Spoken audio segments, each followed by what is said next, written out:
আপনারা? আমি দস্যু জনার্দন, তোমার পিতা আমাকে শাস্তি দিয়ে এই জঙ্গলে পাঠিয়েছে। তুমি হলে দস্যু, তাই প্রজাদের তোমার হাত থেকে বাঁচাতে পিতা উচিত কাজই করেছেন। না, রাজার বিচারে ভুল ছিল। ৩৫ বছর আগে যে চুরির জন্য শাস্তি পাই, সেই চুরি আমি করিনি। তবু তিনি আমাকে শাস্তি দিয়েছেন, আর আজ তাই আমি ডাকাত হয়েছি। বেশ, পিতার কৃতকর্মের শাস্তি সন্তান হিসেবে আমার প্রাপ্য। বলো, কি আমার শাস্তি? তোমাকে রাজপ্রাসাদ থেকে রাজার শিলমোহর চুরি করতে হবে। কি বলছো? রাজার শিলমোহর? না না, সে সম্ভব নয়। যদি রাজি না হও, তাহলে প্রজাবৎসল রাজার প্রজাদের বাড়ি ঘর ধানের গোলা সব জ্বালিয়ে দেব। প্রজাদের প্রাণ বাঁচাতে আমাকে তো এই কাজ করতেই হবে। বেশ, আমি কথা দিলাম, আমি শিলমোহর চুরি করব।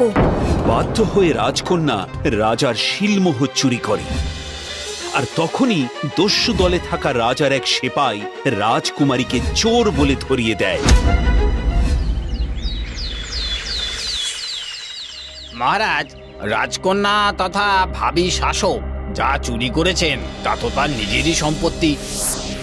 তার ভিত্তিতে তাকে মুক্তি দেওয়া যেতেই পারে। হ্যাঁ মহারাজ, রাজকন্যাকে মুক্ত করে দিন। বেশ, তোমাদের কথা মেনে নিয়ে আমি তাকে মুক্তি দেব। ক্ষমা করবেন মহারাজ, ৩৫ বছর আগে আমি একদিন দুমুঠো খাবারের জন্য চুরি করতে গেছিলাম। যদিও সেই খাবার শেষ পর্যন্ত চুরি করিনি, তবুও তার শাস্তি স্বরূপ আপনি আমায় নির্বাসন দেন।